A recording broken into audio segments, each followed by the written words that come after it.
এই জন্য তাফসীরে কিতাবে উল্লেখ করা হয়েছে, মানুষ যখন সব সময় আল্লাহ রাব্বুল আলামিনের প্রশংসা করে, তখন আল্লাহ রাব্বুল আলামিন খুশি হইয়া শুকরগুজার বান্দা বান্দীকে মাফ করে করে আল্লাহর রহমতের কোলে উঠাইয়া নেয়। সর্ব অবস্থায় প্রশংসা হবে কার? আরো জোরে কর। নামাজের মধ্যে যখন মুমিন নামাজে দাঁড়াইয়া তেলাওয়াত শুরু করে সূরাতুল ফাতিহা, নবীজি বলেন যখন সূরাতুল ফাতিহা তেলাওয়াত করা হয়, সঙ্গে সঙ্গে আল্লাহ রাব্বুল আলামিন বান্দার উপর রহমত বর্ষণ করতে থাকে। আরেকটু জোরে গান। নবীজি বলেন সূরাতুল ফাতিহা যখন তেলাওয়াত করা হয়, আল্লাহ আর বান্দার মাঝখানে কোনো পর্দা থাকে না, ডাইরেক্ট রহমত বর্ষণ হতে থাকে। এই জন্য আল্লাহর হাবিব রাহমাতুল লিল আলামিনের জীবনের শেষ দিকে যখন নবীজি অসুস্থ হয়ে পড়লেন, মসজিদে যেতে পারেন না, নামাজের ইমামতি করতে পারেন না, ওই সময় নবীজি আম্মা জান আয়েশা সিদ্দিকা রাদিয়াল্লাহু আনহার ঘরে থাকতেন। একদিন নামাজে জামাত হবে, আল্লাহর হাবিব রাহমাতুল লিল আলামিন বললেন, ওগো আয়েশা, তোমার বাবা আবু বকর সিদ্দিককে বলো আবু বকর সিদ্দিক যেন নামাজের ইমামতি করে। আবু বকর সিদ্দিক রাদিয়াল্লাহু আনহু ওই ব্যক্তি, যেই ব্যক্তি নবীজি জীবিত থাকা অবস্থায় আবু বকর সিদ্দিক রাদিয়াল্লাহু আনহু 17 ওয়াক্ত নামাজের ইমামতি করছেন। আল্লাহর হাবিব বললেন,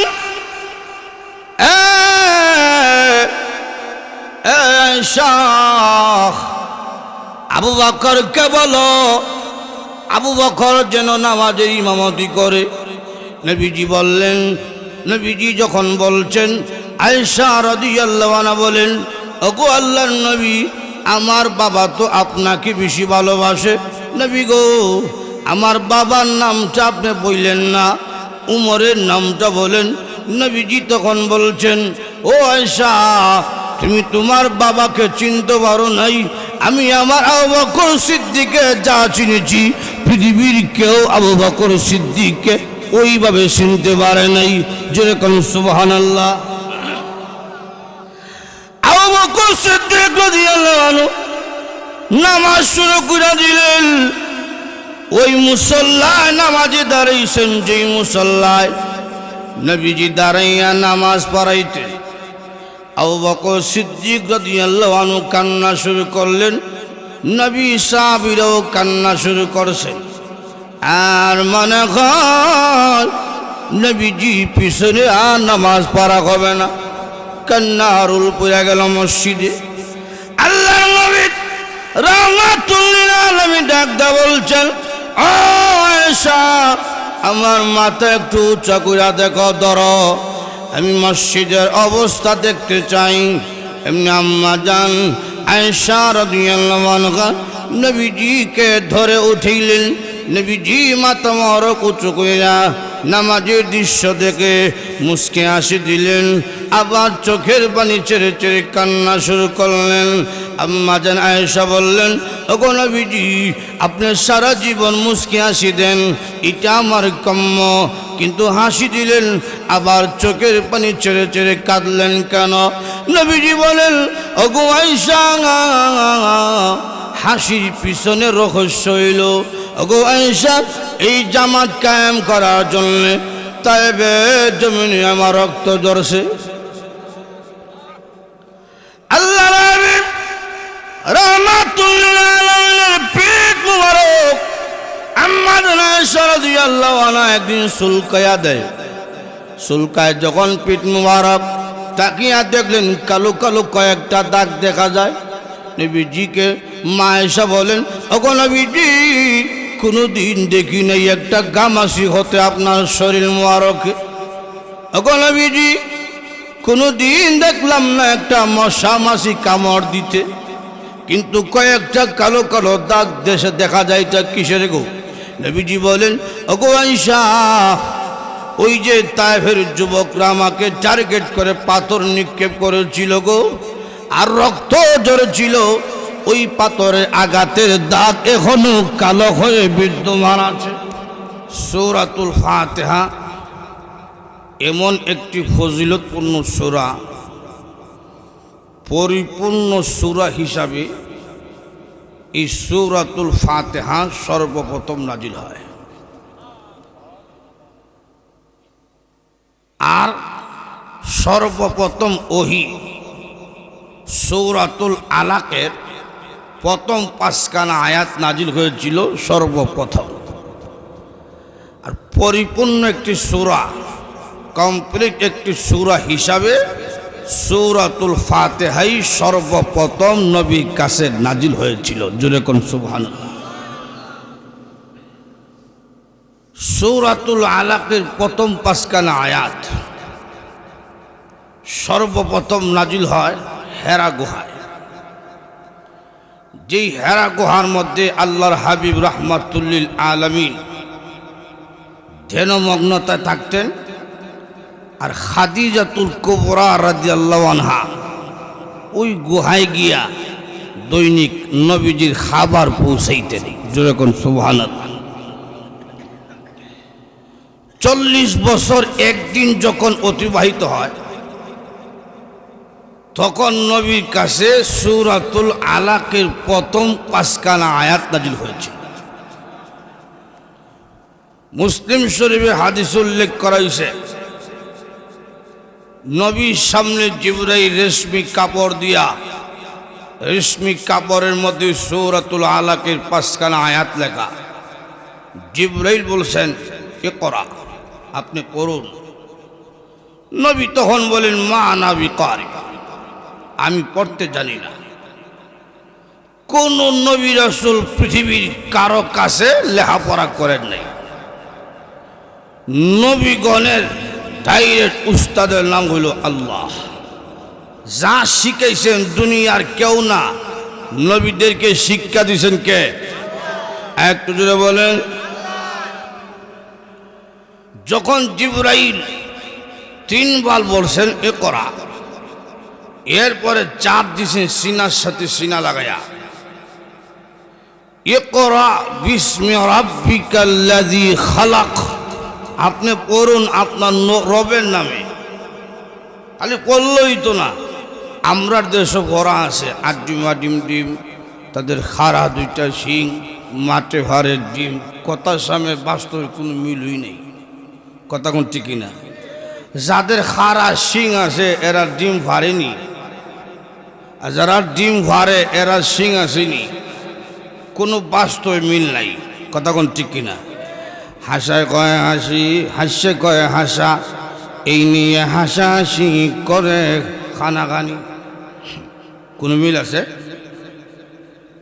আব্দুর রহমান জামি রহমতুল্লাহ বলতেন, যদি এইভাবে কইত, নানা বলে নানি, নানি বলে নানা, এই নিয়ে নানা নানি করে খানা খানি, তাহলে কিছুটা মিল আছে।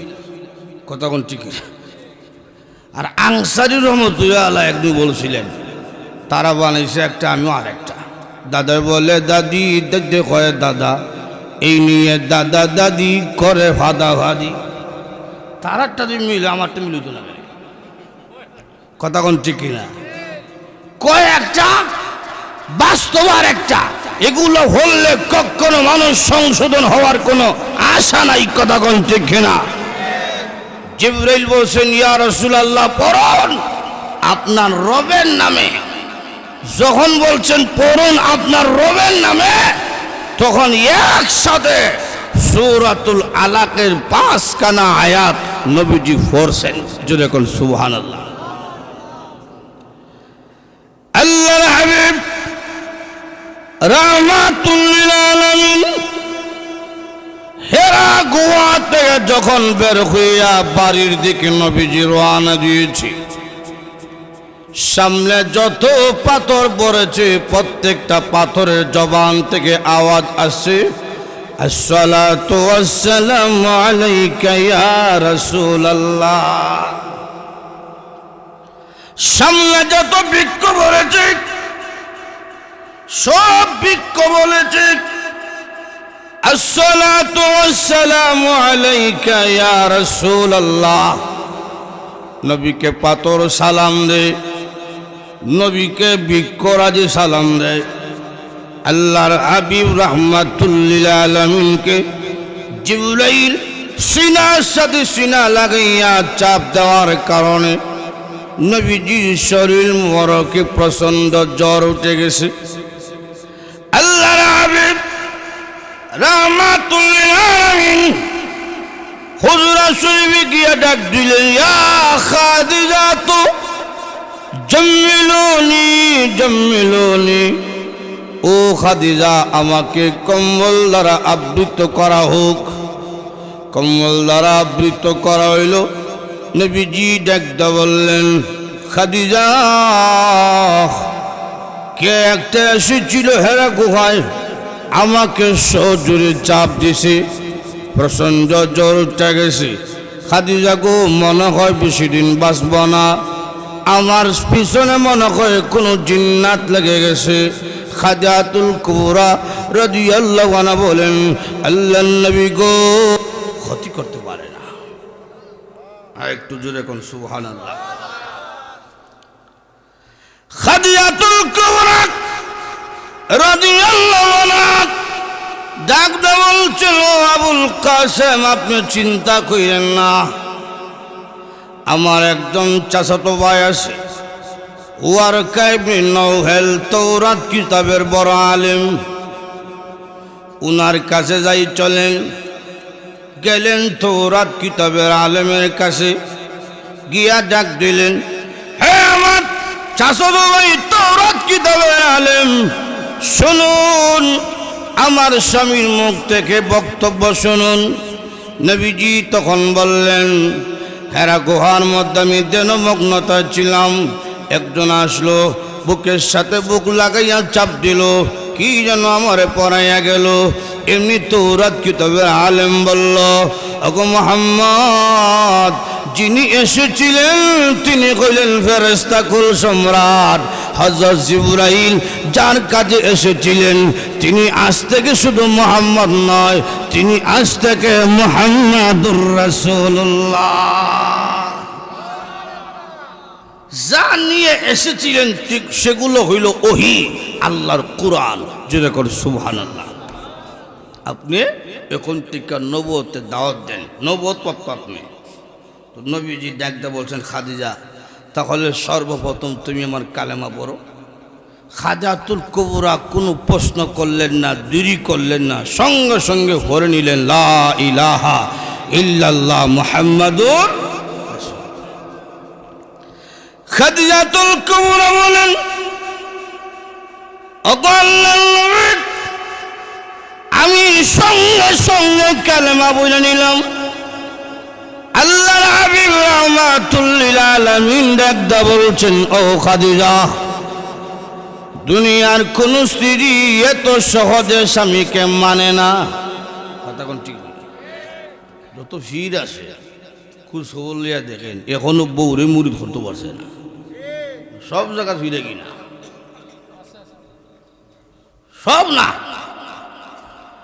খাদিজা এত সহজে কালেমা পড়া নিলি, আমার একটু প্রশ্ন করলে না, দেরিও করলে না। খাদিজাতুল কুবরা রাদিয়াল্লাহু আনহা বলেন, ওগো আল্লাহর নবী, আমি এতদিন অপেক্ষা ছিলাম কোন দিন আপনি বলবেন আমি নবী হইছি।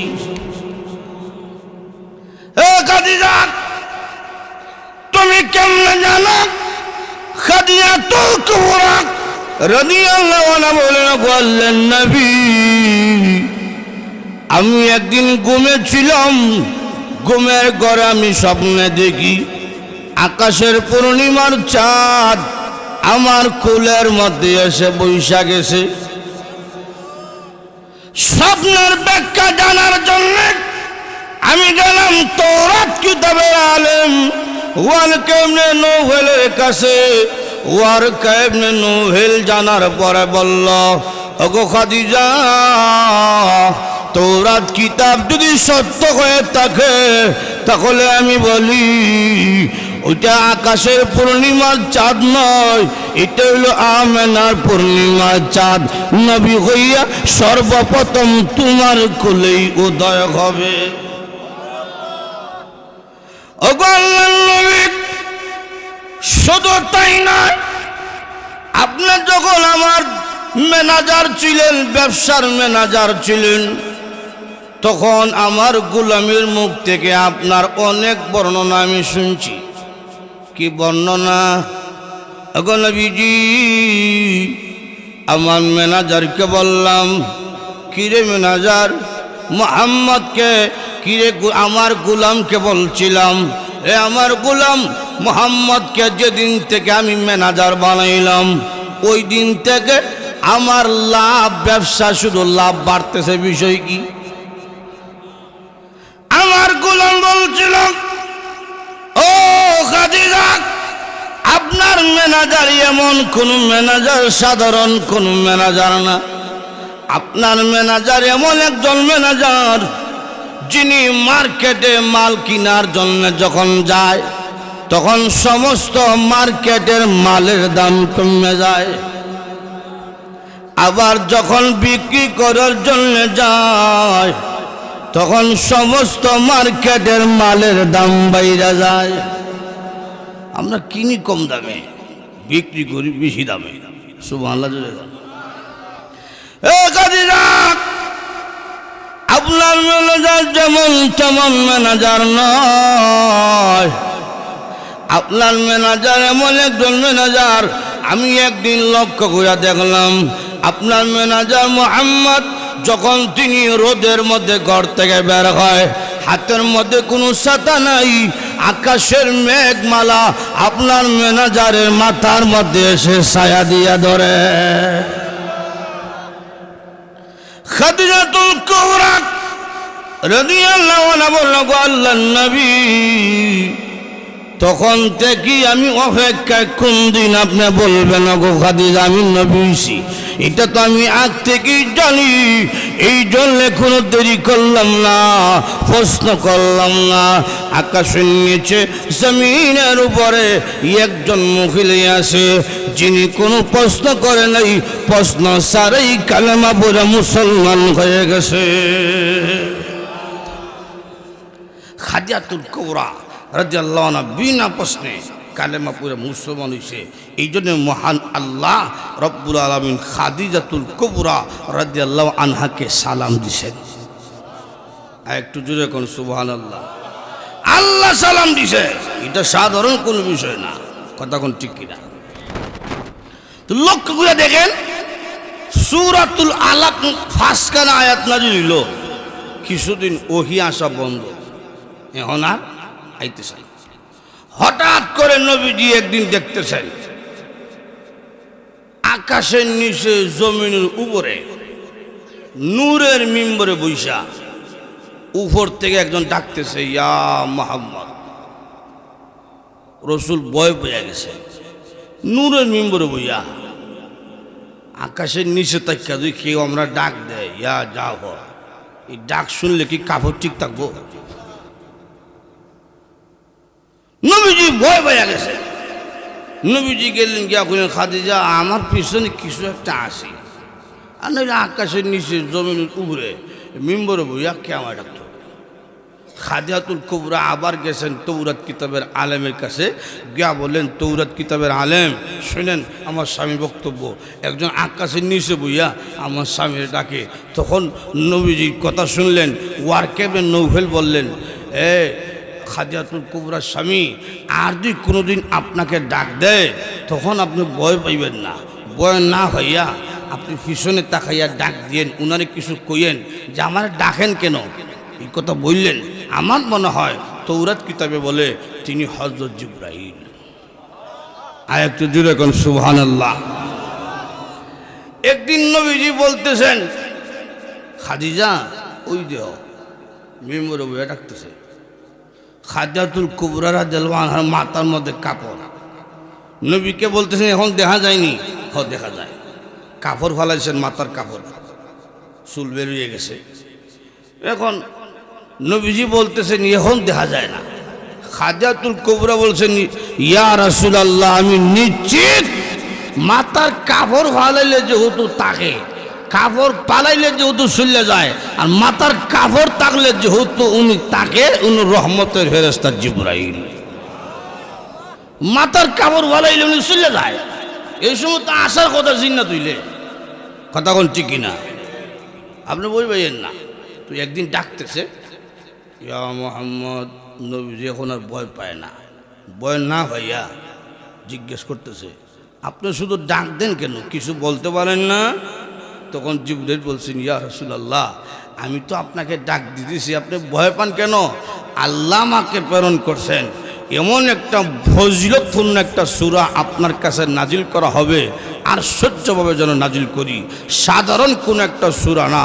ওগো নবী, এমন একটা সূরা নাজিল করব, এই সূরার ফজিলত বুঝাইতে গিয়া আকাশের নিচে জমিনের উপরে নূরের মিম্বরে বইয়া আল্লাহ তাআলা আমাকে বলছেন এইভাবে নূরের মিম্বরে বইয়া আমার সূরাতুল ফাতিহা নবীকে শুনাইবা।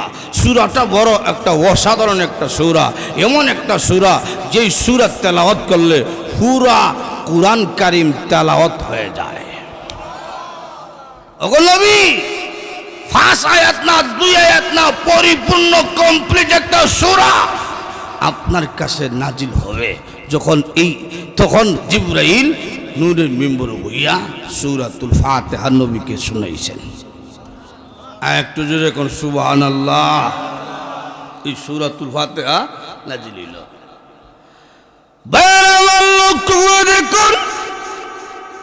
সূরাতুল ফাতিহা এমন একটা সূরা, যেই সূরা যত বেশি তেলাওয়াত হয় ততই বেশি মজা লাগে। কথা কোন ঠিক নেই? আজ পর্যন্ত কতবার শুনলাম, এখন পর্যন্ত সূরাতুল ফাতিহার প্রতি বিরক্তি আসে নাই। একটু জোরে কর, ঠিক নেই? গোটা বিশ্বের সব মসজিদের মধ্যে ইমাম সাহেবরা নামাজে দাঁড়াইয়া সূরাতুল ফাতিহা তেলাওয়াত করে নামাজ শুরু করে। প্রত্যেক দিন মুসল্লিরা তেলাওয়াত শুনে সূরাতুল ফাতিহা শুনতে শুনতে আজ পর্যন্ত কোনো মুসল্লি বলল না ও ইমাম সাহেব প্রত্যেক দিন এই সূরা শুনতে আর ভালো লাগে না। কইছিনি? কয় না কেন? মজা আছে। কথা কোন ঠিক কিনা? এই দুনিয়ার জমিনে কত রকমের গান আইসে আর গেছে, মজা কিন্তু কমে যায়। কথা কোন ঠিক কিনা? এক সময় শুনছি হাটে ঘাটে দোকান ফটো গান শুনে যেত, বন্ধু আমার বাড়ির সামনে দিয়ে বউ লইয়া হাঁটতে যায়, বুকটা আমার হাঁটতে যায়। এখন এই গানের মার্কেট আসেনি। এরপরে শুনলাম হাটে ঘাটে দোকান ফটো শোনা যায়, চাইলাম যারে ভাইলাম না তারে, এখন ইটার মার্কেট নাই। এরপরে শুনলাম হতিরাতে জায়গা থেকে তোমার আশায়, এখন ইটারও মার্কেট নাই। এরপরে শুনলাম খোলজাবিতে গাইতার এখন তোরে, এখন ইটার মার্কেট নাই। এরপরে শুনলাম মধু হই হই বিষ খাওয়াই না, এখন ইটার মার্কেট নাই। গত বছর গেছে খাসা বাদাম,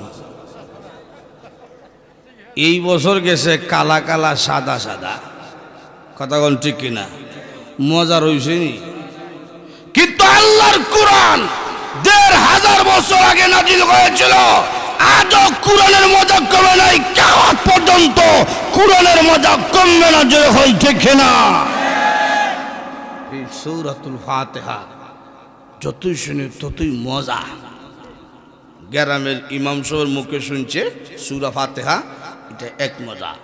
শহরে গেছে ইমাম সাহেবের কণ্ঠ আরেকটু সুন্দর, এরপরে সাউন্ড বক্স উন্নত, তেলাওয়াত শুনছে আরও মজা।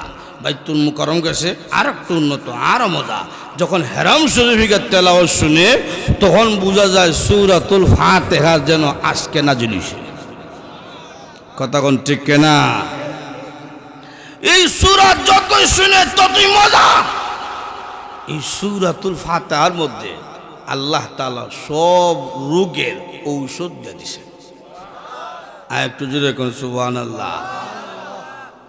ওই যে হুজুরের কাছে বাচ্চা নেওয়া যায়, হুজুর আমার ছেলেটা হুদা দেন, আমরা সূরাতুল ফাতিহা হুইরি হুদেই।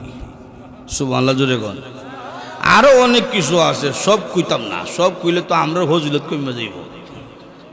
কথা কোন ঠিক না? সব কবিরাজি শিখাই দিলেই তো না। লক্ষ্য করে দেখেন, লক্ষ্য করে দেখেন, সূরাতুল ফাতিহা এমন একটা সূরা, এটা মানুষের জিসিম এবং রূহ উভয়টার চিকিৎসা। সুবহানাল্লাহ জোরে কোন। যত জাতের চিকিৎসা আছে দুনিয়াতে শুধু শরীরের উপরে কাজ করে, কলবে কাজ করে না। কথা কোন ঠিক কিনা? কিন্তু সূরাতুল ফাতিহা আল্লাহর কুরআন এমন একটা ঔষধ, যেই ঔষধ, যেই এমন একটা ঔষধ মানুষের চরিত্রের মধ্যে কাজ করে, মানুষের শরীরের মধ্যে কাজ করে এবং মানুষের কলবের মধ্যে কাজ করে। আল্লাহ কুরআনে বলেন, وَنُنَزِّلُ مِنَ الْقُرْآنِ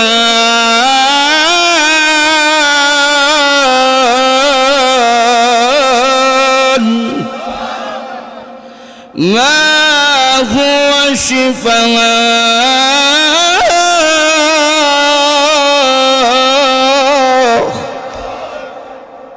আল্লাহ তাআলা কুরআনকে শিফা হিসাবে নাযিল করেছেন। অন্য আয়াতে আল্লাহ বলেন, শিফাউল লিমা ফিস সুদূর।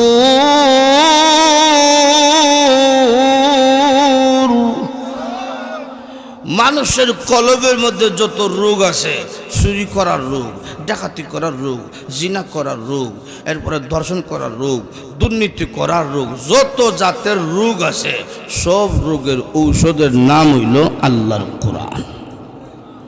একটু জোরে এখন ঠিক কিনা? এই আল্লাহর কোরআন গ্রহণ করার কারণে অনেক সুর আল্লাহর প্রিয় বান্দা হয়েছে। এই কোরআন আল্লাহর কোরআন গ্রহণ করার কারণে অনেক ডাকাত আল্লাহর প্রিয় বান্দা হয়েছে। কথা কোন ঠিক কিনা? ফুজাইল ইবনে আয়াজ রহমতুল্লাহ আলাইহি বিশ্ব বিখ্যাত একজন ডাকাত ছিল। কথা ঠিক না?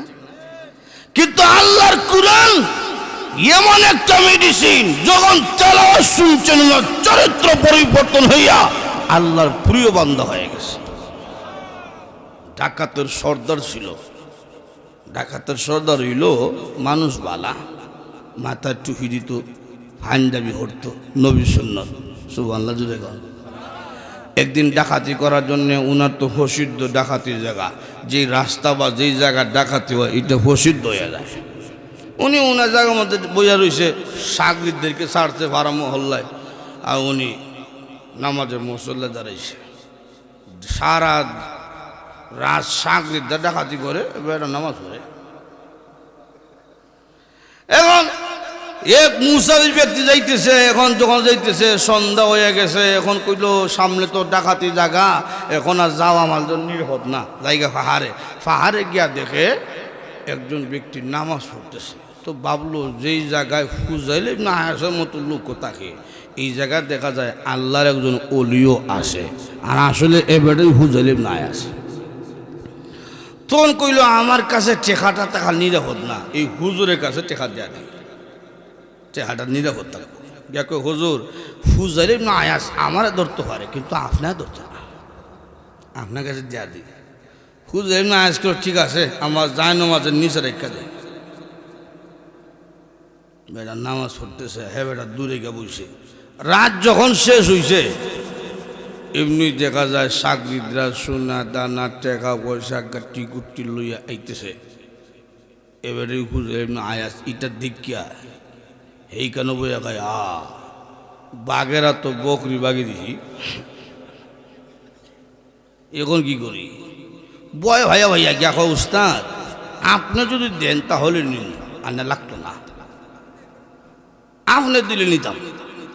এমনি হুজুর এমনি আয়াস কয়, দেখো তোমার চেখা এখন পর্যন্ত চেখার মধ্যে আমি হাত দিই নাই, নিয়ে যাও। লোকটা নিয়ে দিতেছে। সাগরিদরা কয় উস্তাদ আমরা চেখা চুরি করতে গিয়ে কত জায়গায় মায়ের গোতা খাইতে হয়, সম্পদ আনতে গিয়ে কত কেন মায়ের গোতা খাইতে হয়, আপনি দেয়া দিলেন কেন? ওই ব্যক্তিকে আপনার পরিচিত? বলে না আমার পরিচিত না। তাহলে আপনার কোনো আত্মীয় স্বজন? আমার আত্মীয় না। তাহলে সাইরা দিলেন যে?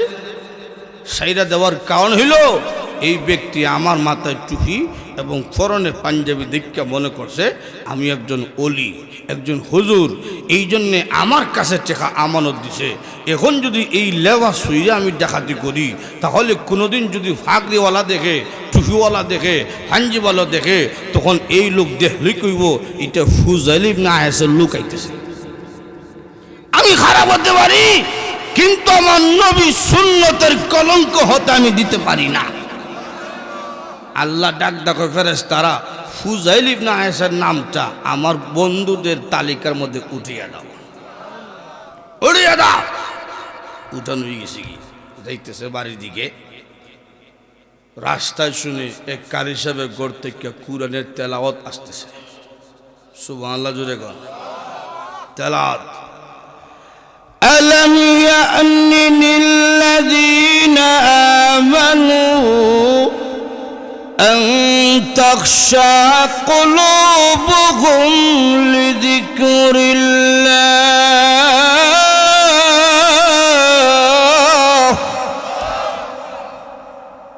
তেলাওয়াত শুনে ইরাকের মানুষ তো আরবি বুঝে।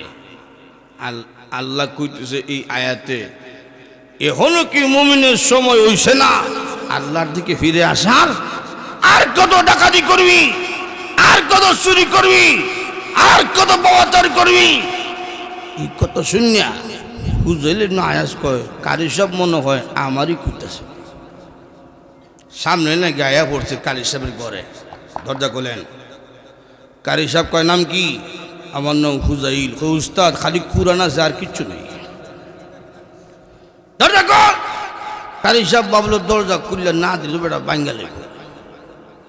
দরজা খুললে দেখে নাটুস নুরুস চেহারা, চোখগুলা লাল লাল, সারাত ঘুমাইছে না।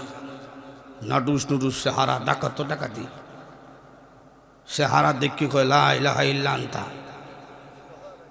কারি সাহেব কয় কি পড়ছে এই ডাকাতে? কয় কি পড়ছিলেন আবার ঘরে? কারি সাহেব কয় আল্লাহ জানে রে কোনটার যে ভুল করছি। সারা জিন্দগি বিরাট ডাকাতি করছে, আজকে কুরআন মনে ভুল ধরতে হয়েছে, কল্লা থাকতো না, ভয়ে আতঙ্কিত শুরু করছে। আল্লাহর কুরআন, আলাম ইয়ানি লিল্লাযীনা আমানু আন তাখশা কুলুবুহুম লিযিকরিল্লাহ।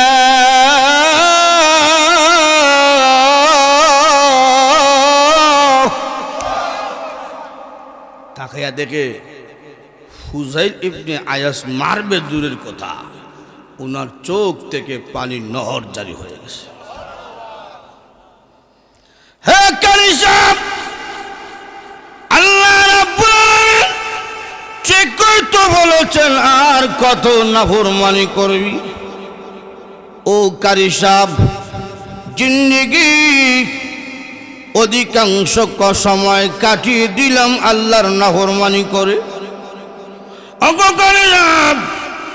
এত নাফরমানি করার পরেও আমার আল্লাহ রাব্বুল আলামিন আমারে গজব দিয়া মারলেন না। আমি যখন ডাকাতি করি, আমার আল্লাহ ইচ্ছা করলে তো গজব দিয়া সঙ্গে সঙ্গে আমার ধ্বংস করতে পারে, কিন্তু আমার আল্লাহ এত দয়াবান, এত দয়ালু, আমার গজব দিয়া মারলেন না, আমার ধ্বংস করলেন না গো। জি আল্লাহ রাব্বুল আলামিন আমাকে এত দয়া করেছেন, আমি আর দেরি করতে চাই না, এক্ষুনি আপনার হাত ধরে সারা জীবনের গুনার উপর লজ্জিত হইয়া তওবা করে দিলাম, ডাকাতি ছেড়ে দিলাম। পরের দিনতে এলান বেরোইছে, ফুজাইল ইবনে আয়াসকে আর ভয় পেও না। ফুজাইল ইবনে আয়াস ডাকাতি ছেড়ে দিছে, চুরি চামারি ছেড়ে দিছে। ওনার একটা নিয়ম ছিল, যেই ঘরে যেই বাড়িতে ডাকাতি করত ওই বাড়িওয়ালার নাম লেখা রাখত। যখন ডাকাতি ছেড়ে দিছে, তওবা করে নিছে, তখন প্রত্যেকে বাড়িতে গিয়া বলতেছে হুজাইল ইবনে আয়াজ ডাকাত চিরা দিছে, চুরি ছেড়া দিছে, তোমার বাড়ির থেকে এই চুরি করে নিয়েছিলাম, নেও তোমার টাকা, তোমার বাড়িতে এই জিনিস দিয়েছিলাম চুরি কইরা, নেও তোমার জিনিস। প্রত্যেকের সম্পদ ফিরিয়ে দিতে দিতে একবারে নিঃস্ব হয়ে গেছে। আল্লাহর কোরআন মানুষকে সংশোধন করে দেয়, আল্লাহর কোরআন মানুষকে আল্লাহর ওলি বানিয়ে দেয়। কথা কোন ঠিক কিনা? কারণ কোরআনের মধ্যে আল্লাহ সব ঔষধ দিয়ে দেখছে। সুবহানাল্লাহ। যদি কলবের যত রোগ আছে সব রোগ দূর করে দেয়। এখন আসুন একটু যে আয়াতগুলো পড়ছি এই আয়াতগুলো সংক্ষিপ্ত কিছু আলোচনা করি। রাজি আছেন? আল্লাহ তাআলা এই সূরা নাজিল করছেন, এই সূরাতুশ শিফা, সূরার নামই একটা আছে, এটা শিফা, অসুস্থতা থেকে মুক্তি দান করে। সুবহানাল্লাহ। জুড়ে গান। আল্লাহ বলেন প্রথম আয়াত, আলহামদুলিল্লাহি রাব্বিল আলামিন।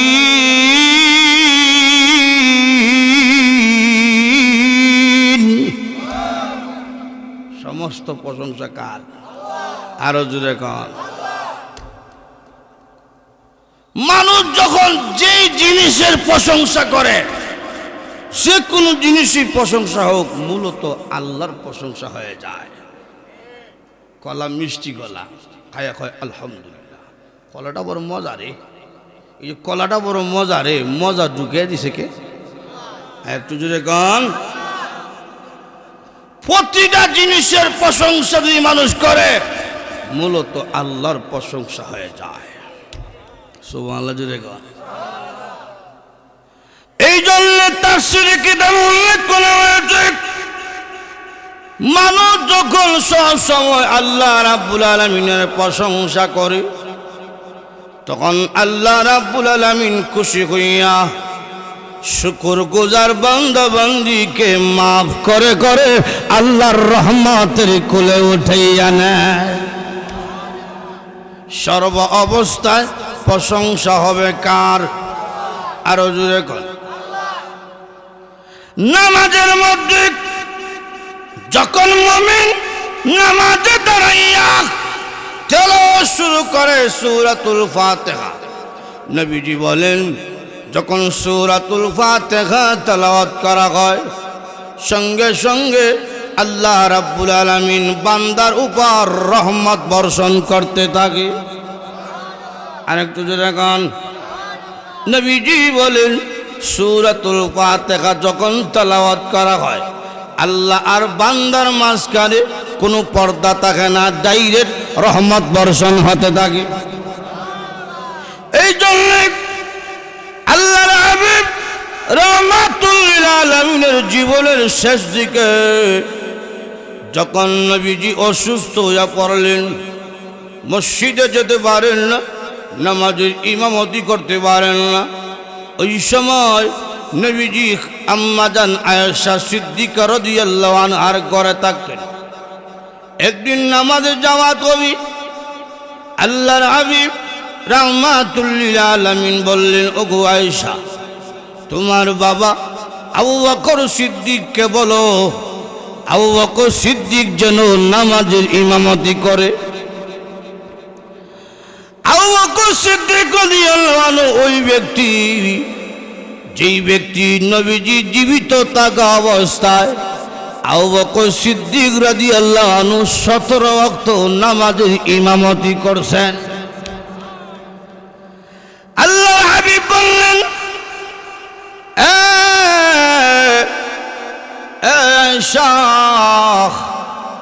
আবু বকরকে বলো আবু বকর যেন নামাজের ইমামতি করে। নবীজি বললেন, নবীজি যখন বলছেন, আয়েশা রাদিয়াল্লাহু আনহা বলেন, ওগো আল্লাহর নবী, আমার বাবা তো আপনাকে বেশি ভালোবাসে। নবী গো, আমার বাবার নামটা আপনি বললেন না, উমরের নামটা বলেন। নবীজি তখন বলছেন, ও আয়েশা, তুমি তোমার বাবাকে চিনতে পারো নাই, আমি আমার আবু বকর সিদ্দিককে যা চিনেছি, পৃথিবীর কেউ আবু বকর সিদ্দিককে ওইভাবে চিনতে পারে নাই। যেরকম সুবহানাল্লাহ। বকর সিদ্দিক রাদিয়াল্লাহু আনহু নামাজ শুরু করে দিলেন।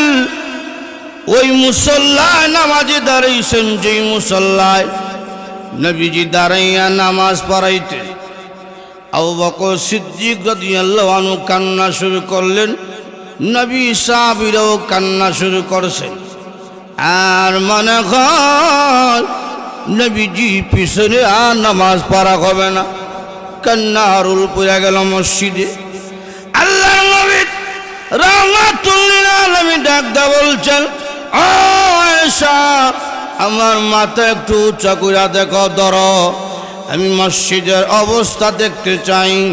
এমনি আম্মা জান আয়েশা রাদিয়াল্লাহু আনহা নবীজিকে ধরে উঠাইলেন।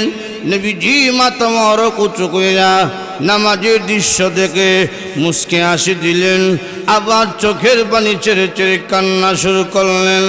আম্মা জান আয়েশা বললেন, ওগো নবীজি, আপনি সারা জীবন মুস্কে হাসি দেন, এটা আমার কাম্য, কিন্তু হাসি দিলেন আবার চোখের পানি ছেড়ে ছেড়ে কাঁদলেন কেন? নবীজি বলেন, ওগো আয়েশা, হাসির পিছনে রহস্য হইল, ওগো আয়েশা, এই জামাত কায়েম করার জন্য তায়েবের জমিনে আমার রক্ত ঝরছে। আল্লাহ নবী রাহমাতুল লিল আলামিনের পিঠ মুবারক আম্মা জান আয়েশা রাদিয়াল্লাহু আনহা একদিন সুলকায়া দেয়। সুলকায় যখন পিঠ মুবারক তাকিয়া দেখলেন কালো কালো কয়েকটা দাগ দেখা যায়।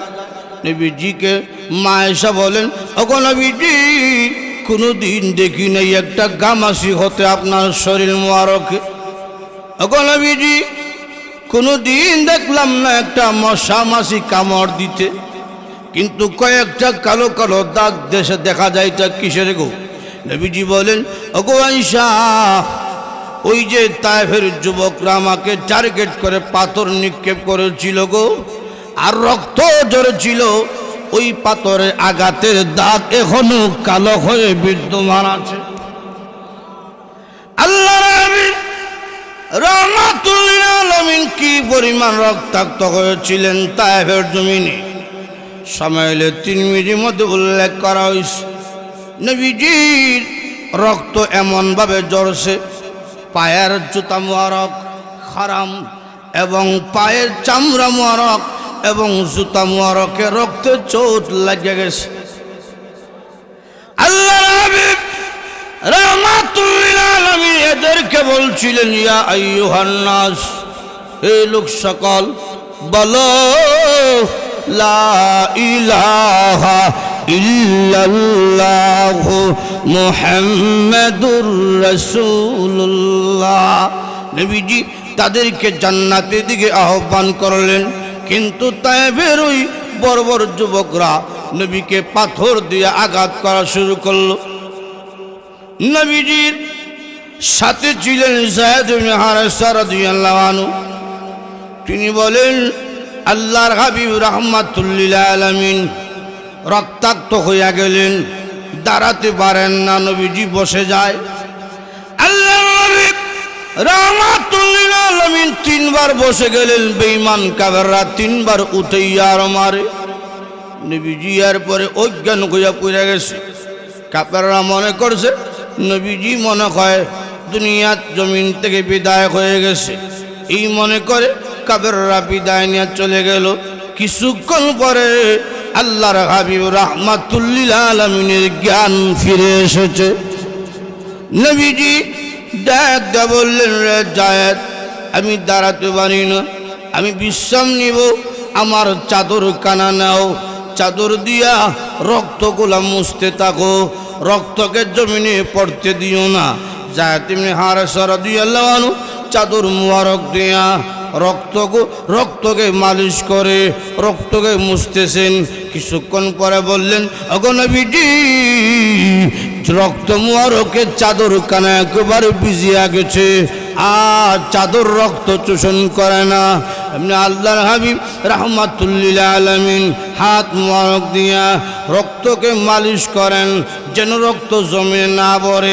যায়েদ ইবনে হারেস বলেন, ওগো আল্লাহর নবী, ওগো রাহমাতুল লিল আলামিন, আমি জানতে চাই যে রক্ত বেরোইছে ওই রক্ত মালিশ করলে কি আবার ভিতরে প্রবেশ করবে? নবীজি বললেন যায়েদ রে, এটা আমি জানি রক্ত বেরোইলে আর কোনোদিন ভিতরে প্রবেশ করবে না, কিন্তু কেন মালিশ করি জানোস নি? এক পুরা রক্ত যদি জমিনের মধ্যে পড়ে যায় তাহলে এই জমিন আমার রক্তকে চিনতে ভুল করবে না। তবে যুবকরা আমাকে চিনতে ভুল করলেও আল্লাহর জমিন আমার রক্ত চিনতে ভুল করবে না। এ যায়েদ, আমার রক্ত যদি জমিনের মধ্যে পড়ে যায় এই জমিনে ভূমিকম্প শুরু হবে, এই জমিনে ফাটল দেওয়া শুরু হবে, আর জমিন যদি ভূমিকম্প শুরু হয়ে যায় তাহলে সব মানুষরা ধ্বংস হয়ে যাবে। যায়েদ ইবনে হারেস বলছেন, ওগো নবীজি, ওরা ধ্বংস হোক, ওরা আপনাকে নির্যাতন করেছে। এমনি আল্লাহ নবী বললেন, না রে যায়েদ, ওরা আমাকে চিনতে পারে নাই, ওরা বুঝতে পারে নাই, এই জন্য আমাকে ওরা নির্যাতন করেছে। বরং আমি নবী হইয়া আল্লাহর কাছে দোয়া করি, রব্বুল আলামিন ওরা বুঝে নাই গো, এদেরকে মাফ দিয়া দাও। আল্লাহ রাহমাতুল লিল আলামিন রক্তাক্ত হয়েছেন, উহুদের যুদ্ধের ময়দানে দান দান শহীদ হয়েছে। এই জন্য নবীজি বলেন, ওগো আয়েশা, আমার আমার আমার এই হাসার কারণ হইল, আসার কারণ হইল তায়েফের জমিনে রক্ত দিলাম, উহুদের যুদ্ধের ময়দানে দন্দান দিলাম, কত কষ্ট করলাম, আজকে কষ্টের বিনিময়ে যে জামাত দেখতে পারছি এই আনন্দে আমি হাসিয়া দিছি। আমার আর কষ্ট রইছে না, আমার আর কষ্ট রইছে না। 2 নম্বর হইল কেন আমি কাঁদলাম? কান্নার কারণ হইল, ও কান্নার কারণ হইল যখন একজন মুমিন বান্দা বান্দি নামাজে দাঁড়ায়, আল্লাহর বান্দার মাঝখানে কোনো পার্টিশন থাকে না, ডাইরেক্ট রহমত বর্ষণ হয়।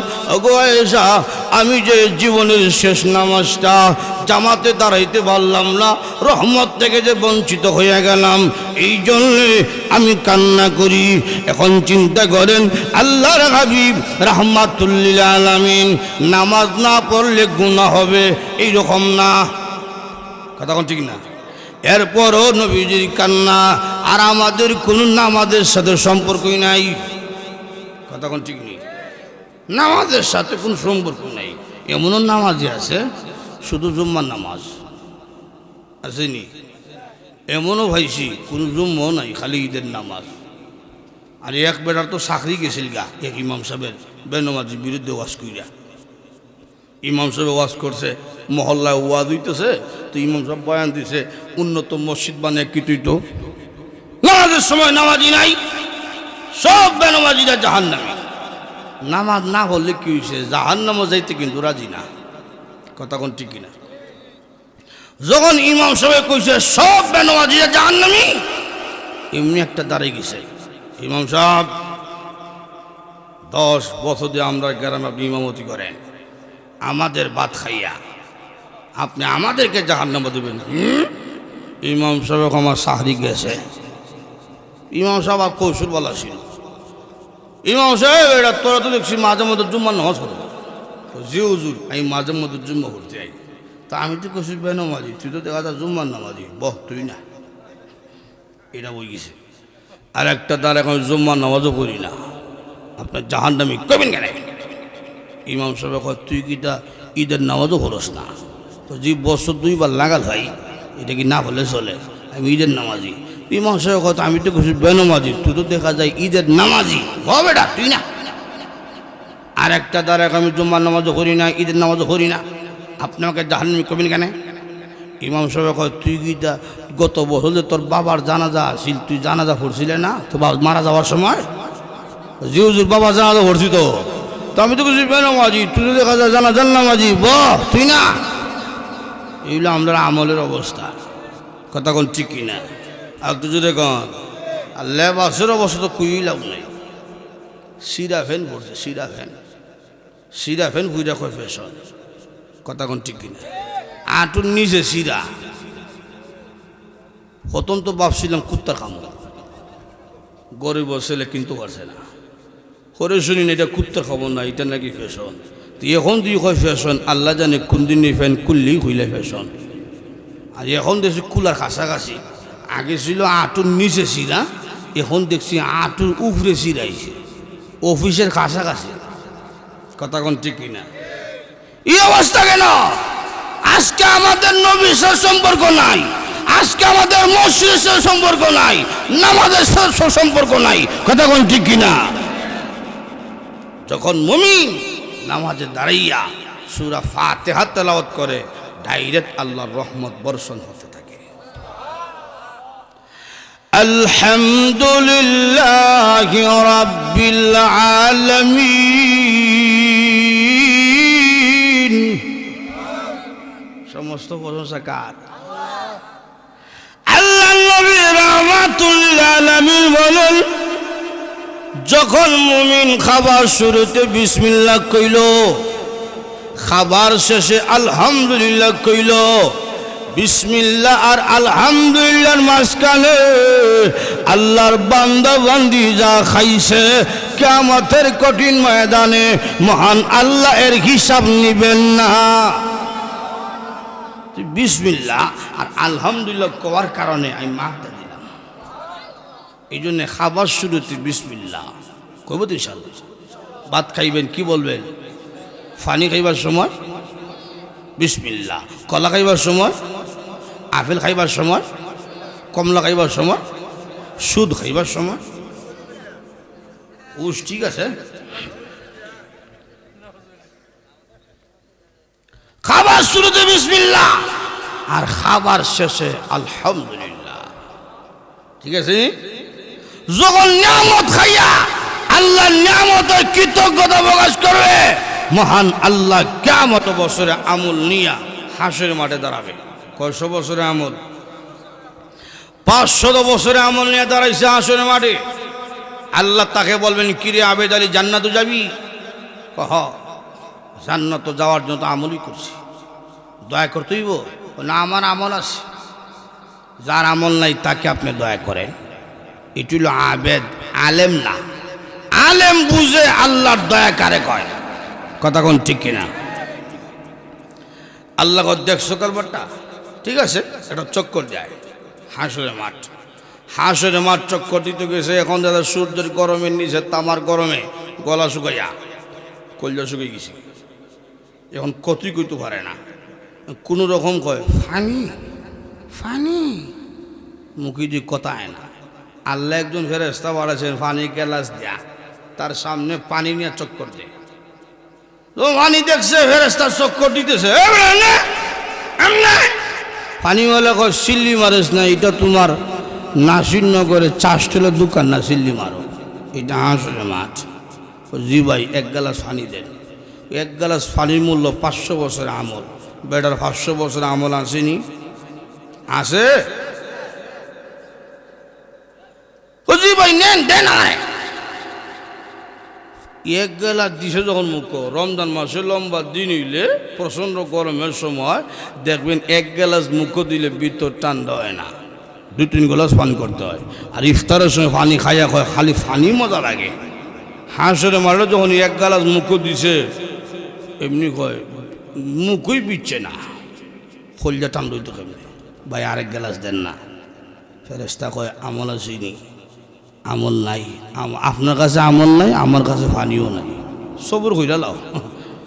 এখন বুঝছে জান্নাত হইতো কেমনে, আমলই নাই, 1 গ্লাস খাইয়া শেষ। কথা কোন ঠিক না?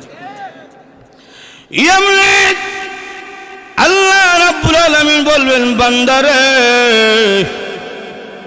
দুনিয়ার জমিনে 1 গ্লাস পানি তুই পান করলে 500 বছরে আমল দিয়ে, রে বান্দা জবাব দে, দুনিয়ার জমিনে কয় গ্লাস পানি তুই পান করছিলে?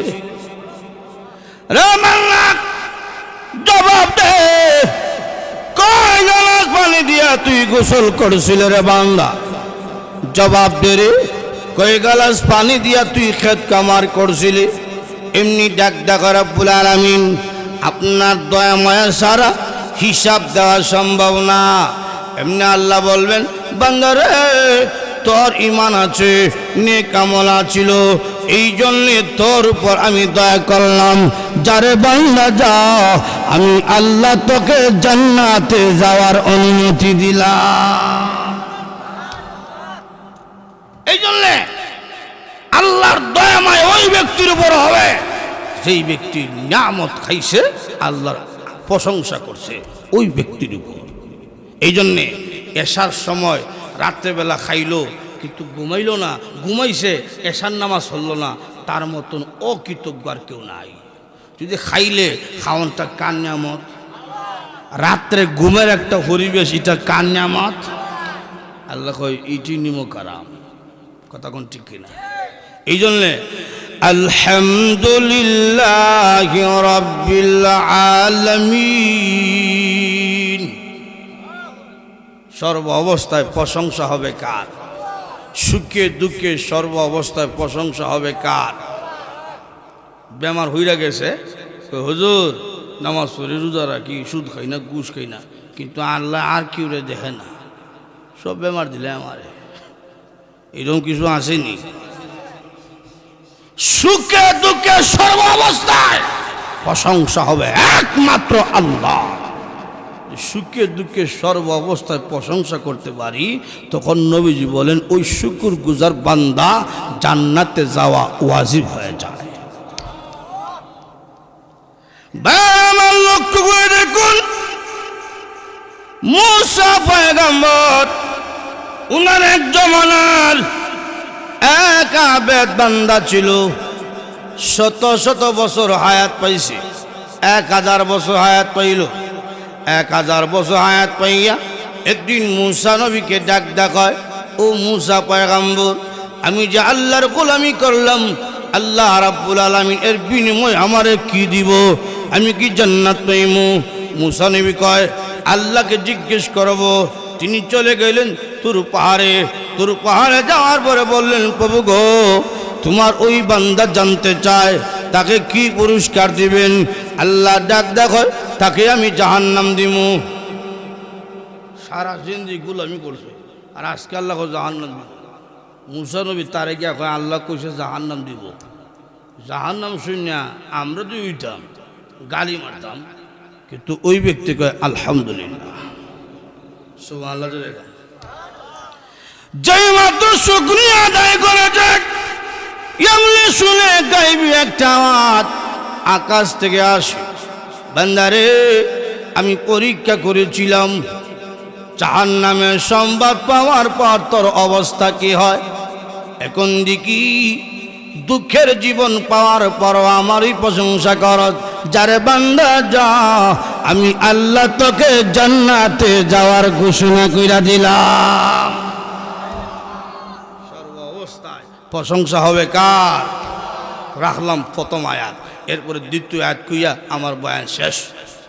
আল্লাহ বলেন, আর রহমানির রহিম,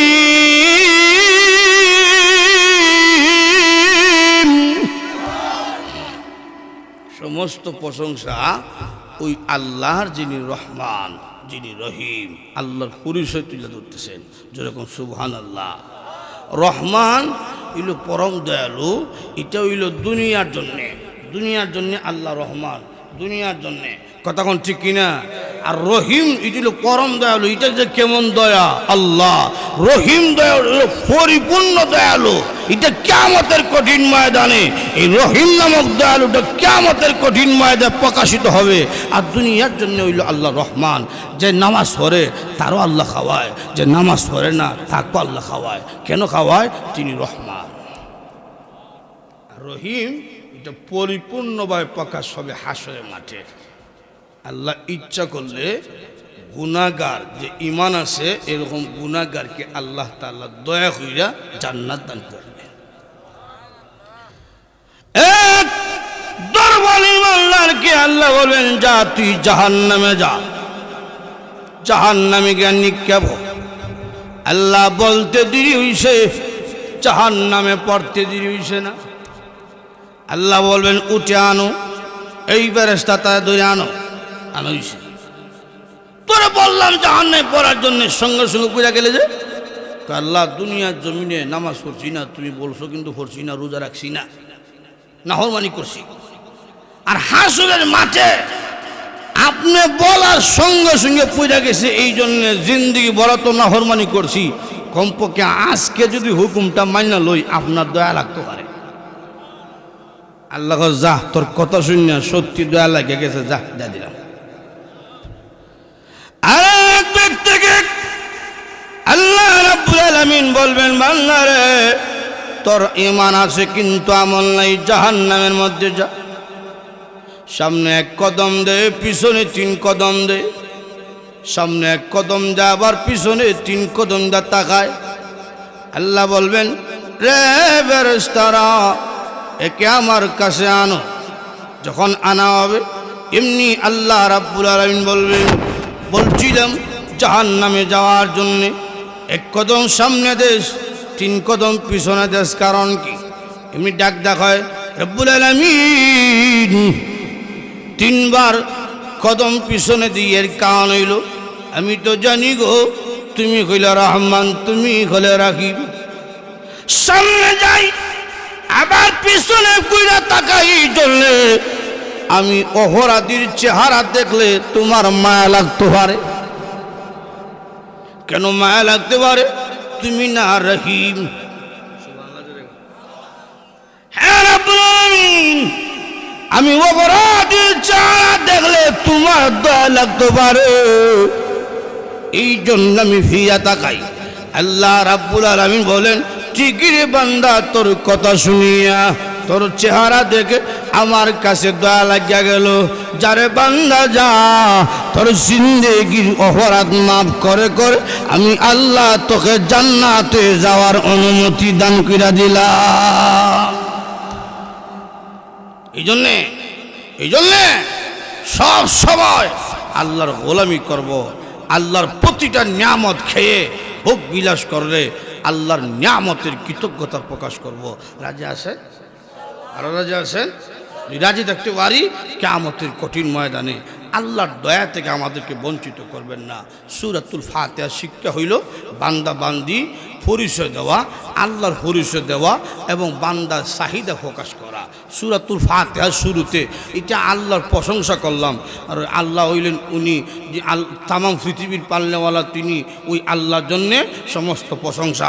এরপরে কইলাম রহমান, এরপরে রহিম, এরপরে কইলাম মালিক ইয়াউমিদ্দিন, তিনি বিচার দিবসের মালিক।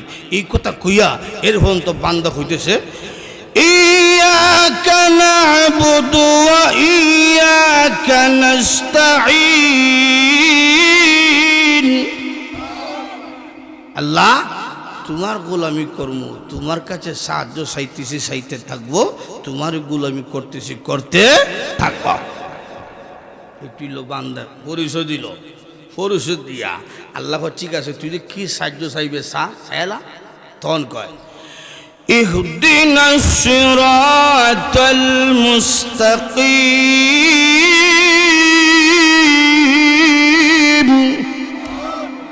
আল্লাহ জান্নাতে যাওয়ার সরল সহজ যে রাস্তা, ওই রাস্তাটা দেখাইয়া দাও। নামাজের মাধ্যমে বান্দা বান্দি যা আল্লাহর কাছে দরখাস্ত করছে, সঙ্গে সঙ্গে আল্লাহ দরখাস্ত কবুল কইরা নেয়। এই জন্য এই সূরাতুল ফাতিহায় আল্লাহর পরিচয় আছে, বান্দার পরিচয় আছে, বান্দার চাহিদা আছে। প্রথম দিয়েছেন আল্লাহর পরিচয়, তামাম পৃথিবীর পালনেওয়ালার জন্যে সমস্ত প্রশংসা। এটা কইও ইয়া এরপরে হইতেছে আমরা তোমার গোলামি করি, তোমার কাছে সাহায্য চাই। এই জন্য চাইমু সবসময় কার কাছে? আরো জোরে কন। ছেলে চাইবেন কার কাছে? মেয়ে চাইবেন কার কাছে? সম্পদ চাইবেন কার কাছে? সব চাইমু কার কাছে? এটা নামাজ থেকে আমরা শিক্ষা নিলাম সূরাতুল ফাতিহার মাধ্যমে। কথা কোন ঠিক কিনা? আল্লাহ তাআলা আমাদের প্রত্যেককে কোরআনের নূর দান করুন। আল্লাহ তাআলা প্রত্যেককে আল্লাহর গোলাম হওয়ার তৌফিক যেন দান করেন। আমি এই সংক্ষিপ্ত আলোচনা করলাম। আল্লাহ তাআলা যেন আমাদের প্রত্যেককে কবুল করেন। শরীরের অবস্থা ভালো না, ভাঙ্গা গলা নিয়ে কিছু কথা বললাম। আজকের এই আয়োজন যারা করলো প্রত্যেকের জন্যে দোয়া রইল, প্রত্যেকে মুবারকবাদ জানাই, সকলকে ধন্যবাদ দিয়ে সকলের সুস্বাস্থ্য কামনা করে আমি এখানেই শেষ করছি।